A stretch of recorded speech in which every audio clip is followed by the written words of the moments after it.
So welcome back to the Are We Convinced podcast. It is the podcast where we deep dive into the strange, the funny, and the serious topics that have captured our attention throughout the week. I'm Peter. I'm Tyree. And welcome to episode 24. Yeah, 24. Mental. Are you feeling summery? You look quite summery on this episode. It's summery colours, but it's still like a knitted jumper. Oh, is it knitted jumper? Oh, okay. All right. It's knitted. So I'm like, I'm feeling summery but cold at the same time. That's nice. Bank holiday weekend and all that. And I'm just fingers crossed that summer is returning. Are you going anywhere this summer? Are you anywhere planned? I'm not going anywhere until September and October. You choose like the off-peak months? It wasn't even supposed to be that way. I'm going away for someone's birthday, and then my parents got one of those, what is it, voucher holidays? I have always wanted to try those. The £99 one. Oh my God. And so can you talk me through that? Did they know where they were going? No, they didn't know where they were going. Mum did it from one of the London airports. Okay. And then she got Morocco. Oh wow. Which was actually, yes. That's pretty decent. I wasn't supposed to be going, and then she asked me if I wanted to go, and I was like, yeah, may as well. And well, my brother lives in London anyway, so we're just gonna stick about and go see him for a bit. Because it's such a lucky dip, because you can turn out with some not rubbish locations, but like, you know, there's say anything from like Krakow to New York, or you know, it's like. Yeah, I mean, I would be happy as long as I got out of the UK. Yeah, that would be terrible if you got like, say, you know, Scotland or somewhere like that. Like, imagine you were flying from London and you got Dublin. You're like, well, I don't need it anymore. Yeah. Not to say Scotland's a bad place, but in case, you know, there's people from Scotland listening, but you know what I mean? Like, but so it is a real thing. I was a bit wary of it, like being a scam. No, it's a real thing. Yeah. That's amazing. That's really, really good. Really good. Try it. See where you get. I know. I really do want to try it, but then it would be my luck that I just end up down the road. Yeah, to be honest, yeah, probably would be. Yeah. But I like off-peak. I prefer that than going in the middle of July. And I just can't deal with going anywhere like, you know, summer holidays or school holidays are on and a bit much. That's the one bad thing about going away during summer. Like, as much as it's good, you always whenever you're on holiday, you always seem to find someone with the same accent as you, and you're like, I can't get away from this country. Yeah, and it's so embarrassing. You don't know whether to, you know, like go over or say hello or just to completely hide yourself. Yeah. Do you ever make friends? Have you ever made like lifelong friends on holiday? Really, people seem to do that. Not lifelong friends, no. I mean, I've made friends on holiday, but after holiday, I was like, nah. You just cut them off. Not even like there was no contact after the holiday. Yeah. Okay, a few things I want to talk about. The first one is, now I've never heard of this jewellery brand, but I don't know if you've seen the story about the guy who. So you know me, obviously you work in a shop, right? And say there's a wrong price on the item. So I don't know. Say like it's a pizza in your shop, okay? Mm-hmm. Sell for like £1, but there's a sticker that says 50p, and they come up to the till. What do you do? Do you give them the item for 50p, or do you have to sell it at the pound? If it's priced as 50p, you need to give it to them as 50p. That's like just a rule. Yeah. So say if you were online and there was a mistake on a website and you bought something online for a certain price, you would get it at that price then. You would expect to get it at that price because it was wrong. I mean, it was their fault, so yeah. And I mean, what I'm talking about, you know, 50p to £1 is nothing compared to this story. Now, to be fair, I've never heard of have you heard of, is it Cartier earrings? Yes, I have heard of. Yeah. And so they were meant to be $13,000 on the website, but they were only put up for $13. And the guy bought them. There was then a whole debate of whether, like online, there was a debate of saying, should he go back to the website and tell them that there was a problem? So say this was you, and let's say this is in pounds. So say earrings are up for £13, and you know they should be like 13 grand. Who is going to go to the website and say, I think there's an error here? Surely you just go ahead and buy them? I would be too scared to buy them in case I went to the checkout and all of a sudden they were 13k. That's a very good point. Or they say, or you buy it at £13 and they say, no, sorry, that's a mistake. We now have to take the extra off you. Yeah, at that point I'd be like, no, no, no, I'm not doing this. But apparently it turned out that they didn't come back and say, I want the 13,000. It was sold as, because it was up. It was their mistake, so they couldn't do anything about it. Oh, they'd be raging, wouldn't they? I mean, imagine you buying that for $13. That is like what a bargain. I would buy it for $13 and then sell it on for 13k. Yeah, that's Del Boy stuff there. Yeah. Here's the thing: how much would you spend on? I don't want to know, like, your personal spendings. What is the maximum amount you would go for the likes of jewelry? Because to me, and me not wearing earrings, 13 grand sounds insane. That is a lot of money. I wouldn't pay 13k. Yeah. I'm not. I don't know. I'm not really. Because let's be fair, like, jewelry is expensive, and like, when you walk past any jewelry, it's a jewelry shop. It's just some of the prices that I think aren't. And maybe that's just me being me and not really knowing much about the carats and the gold and so on. But it just looks insane to me. It is like there are insane prices. See, with the whole engagement rings, like I couldn't tell you what's overpriced, what's the right price, what's normal. Like I don't understand any of it. And that's another thing that annoys me. It's the expectation when it comes to engagement rings. Yep. My God. So the general rule of thumb that I've heard is it's meant to be 3 months of your earnings to be spent on an engagement ring. Now, even saying that out loud, it sounds absolutely ridiculous. That's a lot of money. It's a lot of money. Like, do you keep the engagement ring when you get married? No? Do you take it off? No, you're supposed to keep it on, I think. I always had it in my head that the engagement ring was just like a temporary ring until you got married. No, well then you're just out like 3k. Oh, okay. Well, okay, well, maybe that makes a little bit more sense if I you're going to think be keeping that. it's like it goes, and I don't really know what way it's supposed to go, but it's like engagement ring and then wedding ring, and then you've got that you've got the other ring you get whenever you've been together for so many years. Is like whenever you renew your vows or something. So the wedding ring doesn't have to be expensive then? I don't know. I don't get wedding rings. Like it's a band. It's a plain band. It's so yeah. boring. That's what I was going to say. Any wedding that I've been to, it's always just like a wee plain ring that they put on, and I was thinking, surely that can't cost $3 grand.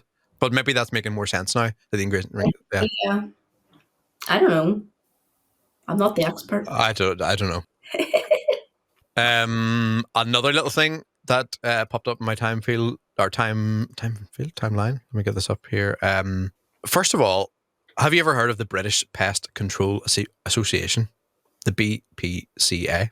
I have, but only because it was in one of my exams. Oh, really? Yeah. Why was that in an exam? It was talking about it was like a press release of how many of these lizards got out into the wild, and pest control had to take them, and it was just this whole thing.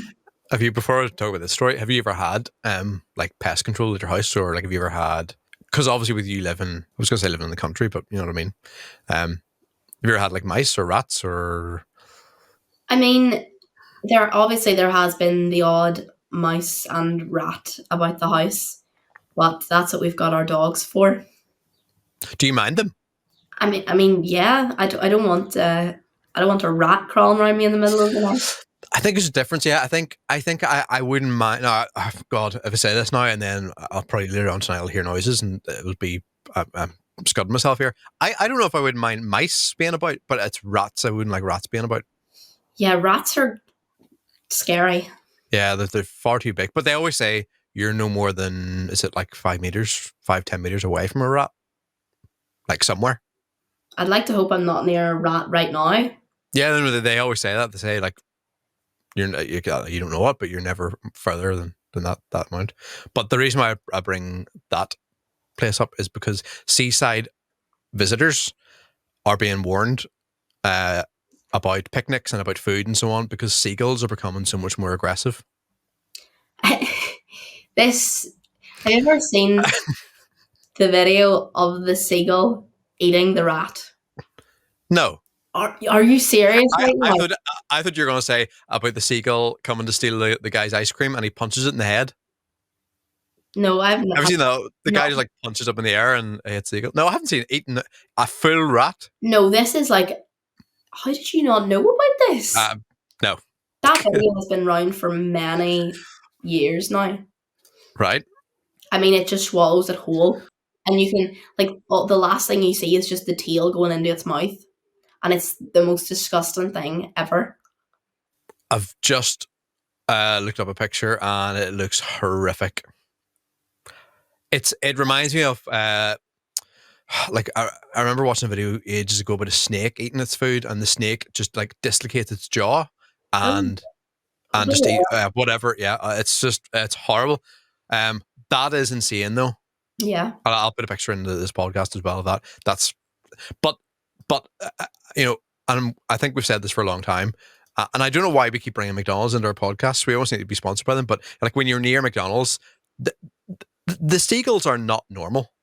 This is saying that this is official warning that has been put out, saying that they're becoming increasingly aggressive with the egg laying season kicking off, and especially if you're around the seaside, you're having like a chippy or you're having picnics and so on, and I've definitely noticed this. Like, see, if you're in like a car park and you're eating food, they will literally come right up to your window. Like, they are not terrified anymore. Oh, I know. Like, they'll land on the bonnet and everything. You, Yeah. you, you beat the horn at them, you put your wipers on. Nothing scares them. They're about to attack you. Yeah. It's because of the people who are throwing all the chips out the window. And as soon as you throw one chip out, you can see them just surrounding. I know. They It's extract it from you now. yeah. And they are so big. Like, they are built like wee tanks. They are like they go to the gym. Maybe they're robots sent by the government. Oh, here we go.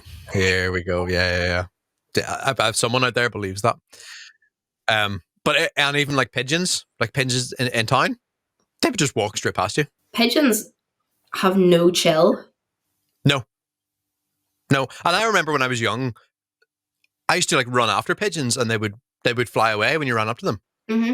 Now they would turn around and They like start go for running. you. Like, honestly, I don't know what that is. I don't know if they're just becoming more used to being around, or I don't know, but you know something I have thought about recently. mm-hmm. I have never seen a baby pigeon. Yeah, now you come to mention it, I don't think I have. So hang on, you're going to tell me this is another conspiracy that pigeons are sent down from the government? They're spies, or they're. You never know. I've never seen a baby pigeon. I don't even know what one looks like, but I'd say they'd be very cute. I would say it would be a pigeon, just smaller. Well, I mean, yeah, but like even, and this is no joke. I remember this is as clear as day. A couple of years ago, I seen a pigeon cross the road. And when I mean cross the road, I mean stood at the lights.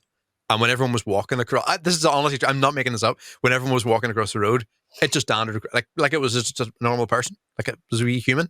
controlled by the government. They can't even control, and we don't have them here yet. And I kind of wish we did, but the wee robots that go and collect your food, and they go down the street and they just like open the wee lid, like it's like a wee, Yes. almost like a Hoover, like they are insane because like when they ask for help and they talk to you, like if you go up to them, those wee things talk to you. Do they? Yeah, they can take control of them and say like it needs help up the curb. I've seen videos of people trying to like push it up a curb and so on. I have seen that actually before. I mean, it's kind of cute, but I don't want to say helping a robot is cute because that's going to kind of take over humanity. Like between that and I really want, I don't really mind about those kind of robots and food. I think it's a wee bit of a gimmick, but what I really want to happen here is the Amazon drones. Amazon? Yeah, where you can, I don't know if you've not seen this. Because obviously where we are, like you order something on Amazon, it comes a couple of days later.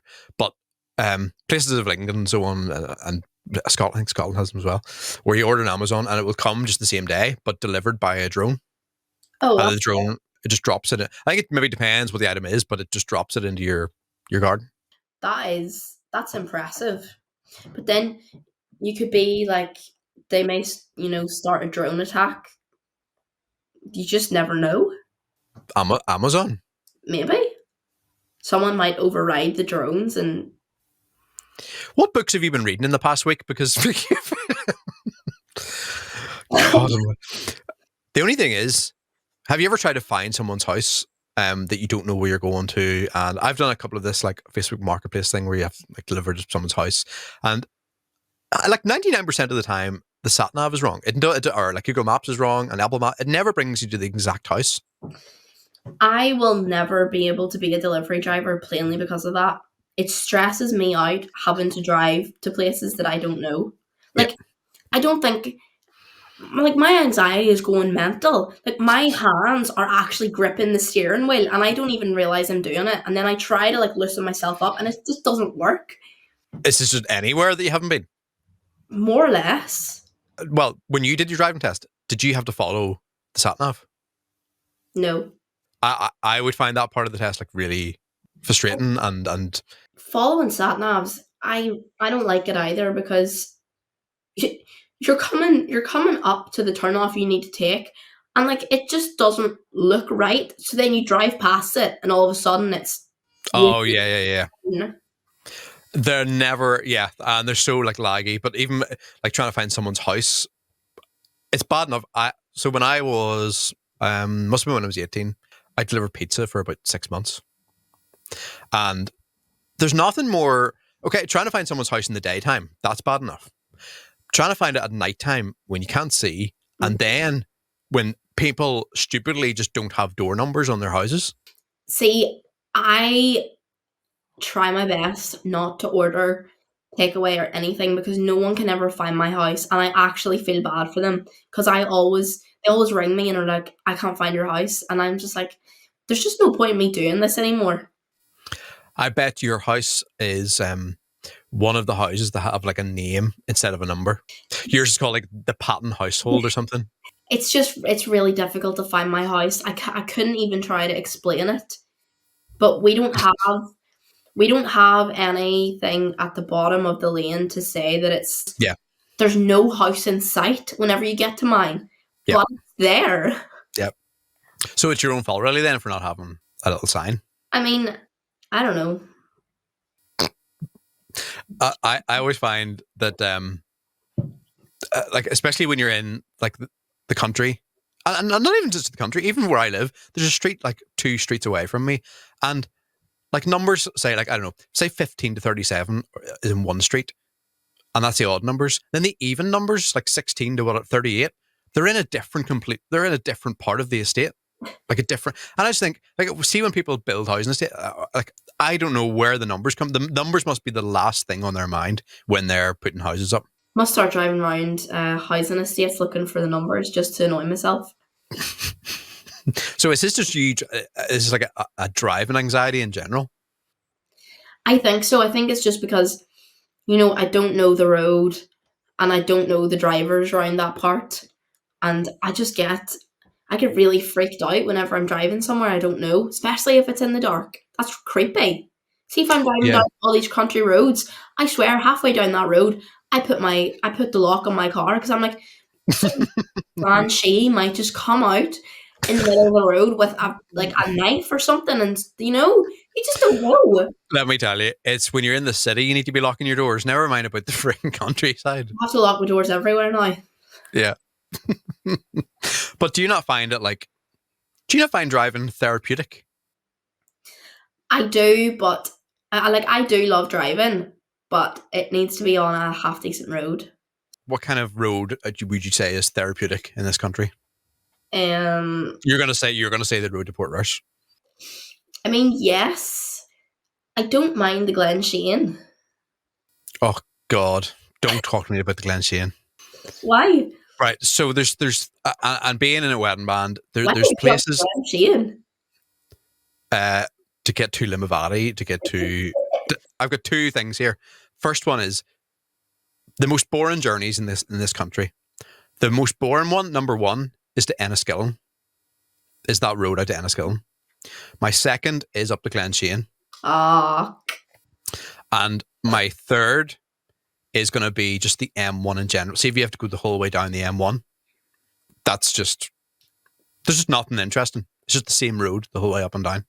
Come back to that topic in a minute. My second thing is people that have a wedding and say, okay, say they live in Mackerfeld. okay. Okay.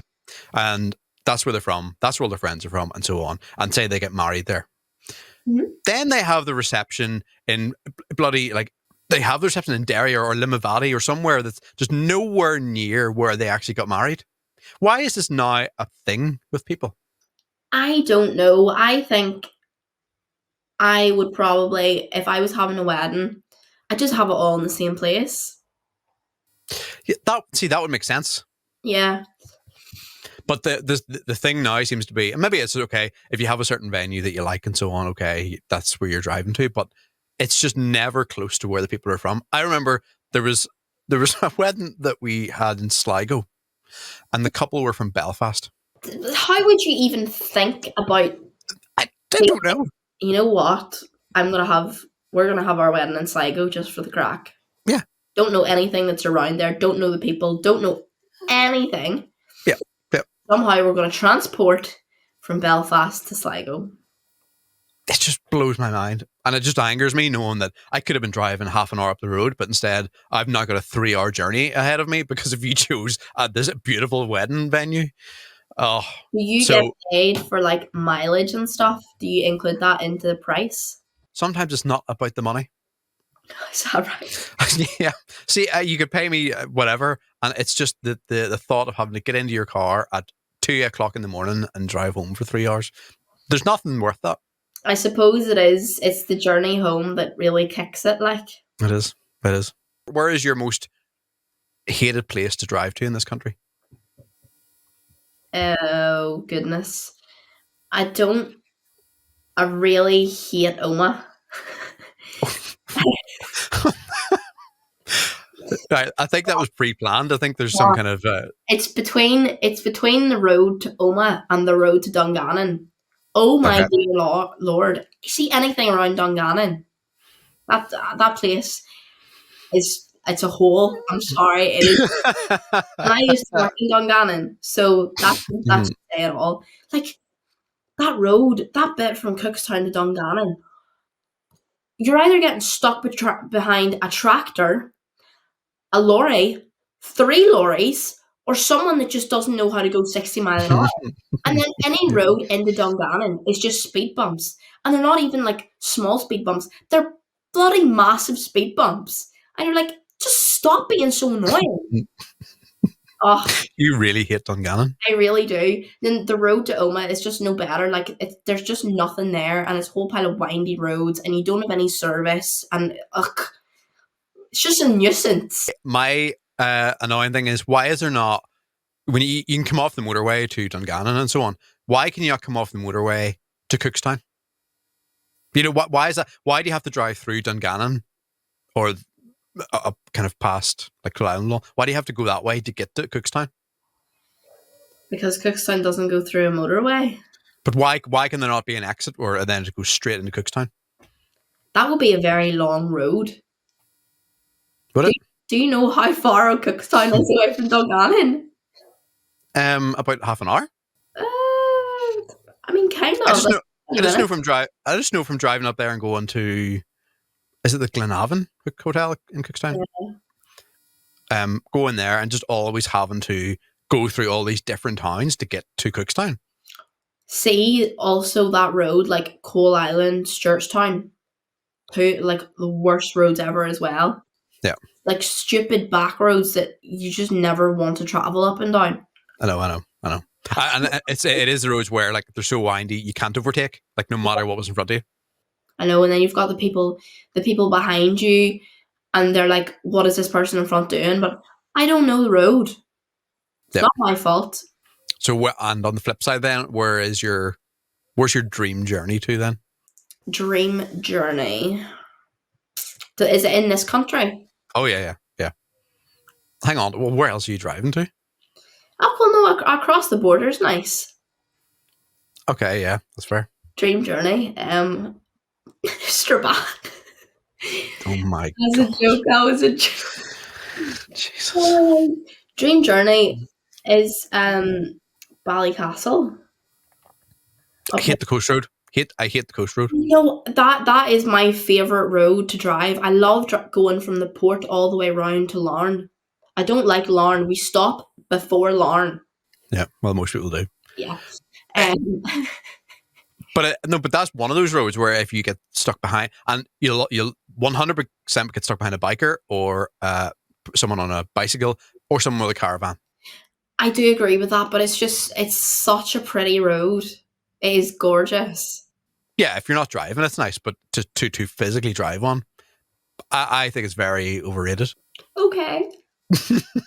Like, you can stop and look at the sights, and I agree, the sights are lovely on a nice day, but it just means the actual drive. I like it. Would you ever drive around the entire coast? And people do that, and they drive around like north and south, like the whole way around the country. It has been on the to-do list, but as of yet, I have not done it. I don't know how long it would take. Someone on my Instagram was doing it on a bike, and I think they said they were away for 5 or 6 days, which I thought was very. I thought it would take longer than that. I thought it would have taken longer. They must have whizzed around that. Yeah, I don't know. I must check that out. A lot of planning. Yeah. But that's the thing about this country as well. You think it's a long journey, and then you go to England, and you see people who are driving, like, I don't know, from London to Liverpool or something like that. Like, it's just, or like Devon to London, and like they're all like 3 hour journeys, but to them that's nothing. Like 3 hour in a car is nothing to them. Yeah, 3 hour in a car here is like death. Oh God! Like, see, even Enniskillen is my limit. Once I get to Enniskillen and beyond that, I just stop functioning. I just can't deal with like more than an hour and a half in the car. Well, I drove to Dublin like last week or 2 weeks ago. It was my first time driving to Dublin, and it was a wee bit stressful, even though it was just the motorway. But see some of those southern drivers, you couldn't watch them. And let me tell you, I mean, especially when you see them like round the Sprucefield roundabout, and they can't even go round that roundabout. I think we have offended enough people on this episode. We've 100% offended people from Oma. It'd be surprising how many people come back for the next episode. Dungannon has definitely got it. Yep, Enniskillen, yeah, and southern drivers, and everyone along the coastal route. Yeah, but that's not their fault, really. That's not really. That's another thing. I couldn't live up anywhere like that because I always think of like, where's the nearest shop, or where's the nearest, like, Tesco that do your big shop. Like, I do think about that whenever I'm down back roads. I'm like, you've got to travel so far just to get some bread and milk. Yep. What's the point? And have you ever done the wee Mourne drive? You go up the mountains and all, and you end up at the top, and then you just see a wee house in the middle of nowhere. Like, but see, the thing is with this country, if it snows and you're out there, you're screwed. Like, you're not getting anywhere. Yeah, and that would be my like worst nightmare, to be just stuck in the house and not be able to go anywhere. Same. I think we'll wrap that up. We've offended enough people. But if you weren't offended by any of that, please do like and subscribe for the Instagram, TikTok, and wherever you listen to. Yes, please. And see you next week. Bye.